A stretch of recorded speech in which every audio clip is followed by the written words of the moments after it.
오늘 말씀은 누가복음 7장 18절에서 35절입니다. 키워드는 두 세대, 신실한 사람의 의문, 믿지 않는 세대 속 믿는 세대입니다.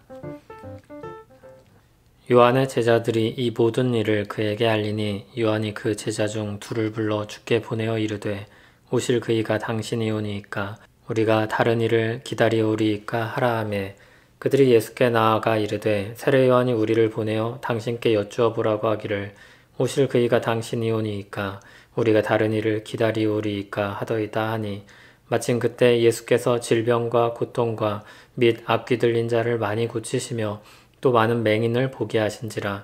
예수께서 대답하여 이르시되 너희가 가서 보고 들은 것을 요한에게 알리되 맹인이 보며 못 걷는 사람이 걸으며 나병한 자가 깨끗함을 받으며 귀먹은 사람이 들으며 죽은 자가 살아나며 가난한 자에게 복음이 전파된다 하라. 누구든지 나로 말미암아 실족하지 아니하는 자는 복이 있도다 하시니라. 요한이 보낸 자가 떠난 후에 예수께서 무리에게 요한에 대하여 말씀하시되 너희가 무엇을 보려고 광야에 나갔더냐? 바람에 흔들리는 갈대냐? 그러면 너희가 무엇을 보려고 나갔더냐? 부드러운 옷 입은 사람이냐? 보라, 화려한 옷을 입고 사치하게 지내는 자는 왕궁에 있느니라. 그러면 너희가 무엇을 보려고 나갔더냐? 선지자냐? 옳다, 내가 너희에게 이르노니 선지자보다 훌륭한 자니라. 기록된 바 보라, 내가 내 사자를 내 앞에 보내노니 그가 내 앞에서 내 길을 준비하리라 한 것이 이 사람에 대한 말씀이라. 내가 너희에게 말하노니 여자가 낳은 자 중에 요한보다 큰 자가 없도다. 그러나 하나님의 나라에서는 극히 작은 자라도 그보다 크니라 하시니 모든 백성과 세리들은 이미 요한의 세례를 받은지라.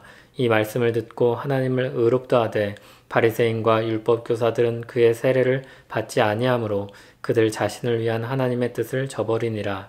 또 이르시되 이 세대의 사람을 무엇으로 비유할까? 무엇과 같은가? 비유하건대 아이들이 장터에 앉아 서로 불러 이르되 우리가 너희를 향하여 피리를 불어도 너희가 춤추지 않고 우리가 곡하여도 너희가 울지 아니하였다 함과 같도다.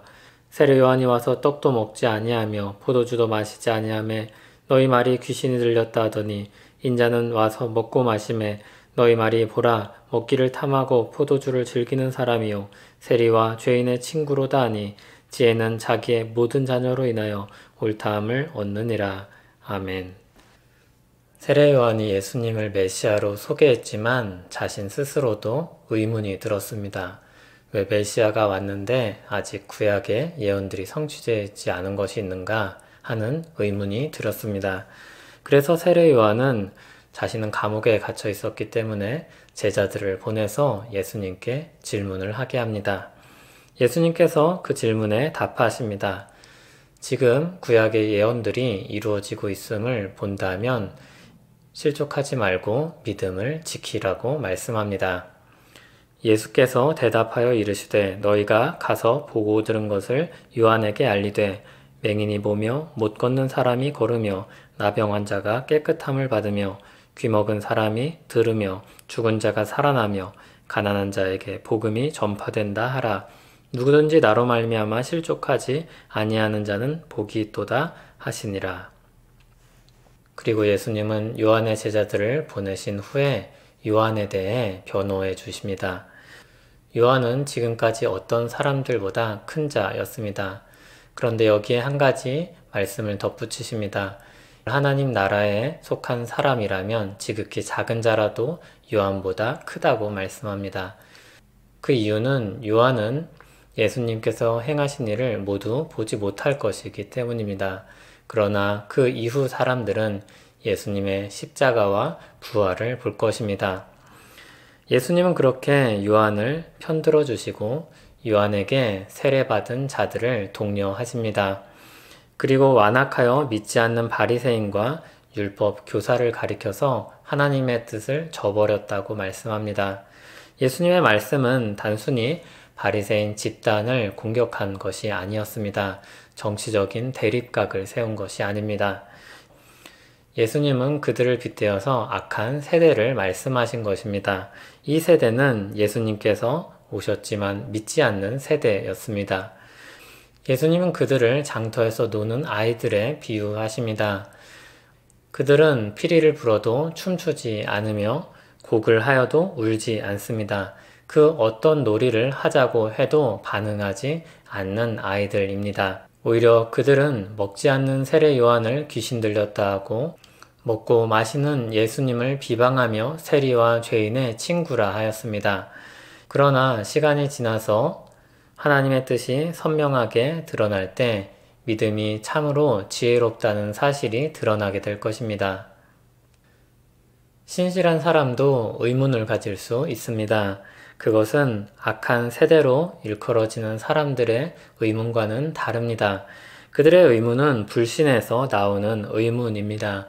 불신을 강화하기 위한 의문입니다. 그러나 요한의 의문은 믿음을 강화하기 위한 의문입니다. 믿음 위에 서서 자기 현실을 확인하기 위한 질문입니다. 신실한 사람에게도 의문이 생길 수 있습니다. 그렇다면 의문을 해소하는 가장 좋은 방법은 무엇일까요? 예수님은 우리에게 성령 하나님께서 오셔서 진리의 말씀을 깨닫게 하신다고 하셨습니다. 진리의 성령이 오시면 그가 너희를 모든 진리 가운데로 인도하시리니 그가 스스로 말하지 않고 오직 들은 것을 말하며 장래일을 너희에게 알리시리라. 간단히 말하면 성령 하나님께서 성경을 깨닫게 하심으로 우리에게 진리를 가르쳐 주실 것입니다. 성령 하나님은 이미 계시된 진리의 말씀을 통해 어떤 뜻을 가지고 있는지 마음으로 깨닫게 하십니다. 하나님을 더 알아가게 하시고 하나님의 뜻을 더 선명하게 확인하게 하십니다. 그러므로 우리의 의문을 해소하는 가장 좋은 방법은 우리에게 계시하신 성경을 읽는 것입니다. 우리는 이 세대 속에서 살아갑니다. 적지 않은 영향을 받고 삽니다. 우리는 지식에까지 새롭게 하기 위해서 계시된 말씀을 배워야 합니다. 그 말씀을 토대로 세상을 보는 안목을 길러야 합니다. 무엇이 우리에게 참으로 유익한 것인지 이 시대를 살펴야 합니다. 이 시대의 아픔을 아파하되 동시에 주의 뜻을 분별하며 살아야 합니다. 각자 자신이 속한 삶의 자리를 말씀을 통해 해석할 수 있어야 합니다. 베드로후서 3장 18절은 우리를 이렇게 독려합니다. 오직 우리 주 곧 구주 예수 그리스도의 은혜와 그를 아는 지식에서 자라가라. 영광이 이제와 영원한 날까지 그에게 있을지어다. 꾸준히 말씀을 읽고 묵상하며 그리스도의 은혜와 그를 아는 지식에서 자라가는 우리 모두 되기를 바랍니다. 그리고 믿음의 세대로 이 땅 가운데서 살아가며 소금과 빛의 역할을 감당하는 우리 되기를 소원합니다. 하나님 아버지, 우리를 택하시고 은혜 주셔서 이 악한 세대 가운데 믿음으로 부르시니 감사합니다. 매일매일 주를 알아가며 또 주의 은혜를 새기며 주를 닮아가며 살기를 원합니다. 주님, 이 땅 가운데 우리가 주의 향기를 품고 그 향기를 풍기며 살아갈 수 있도록 도와주시옵소서. 예수님 이름으로 기도합니다. 아멘.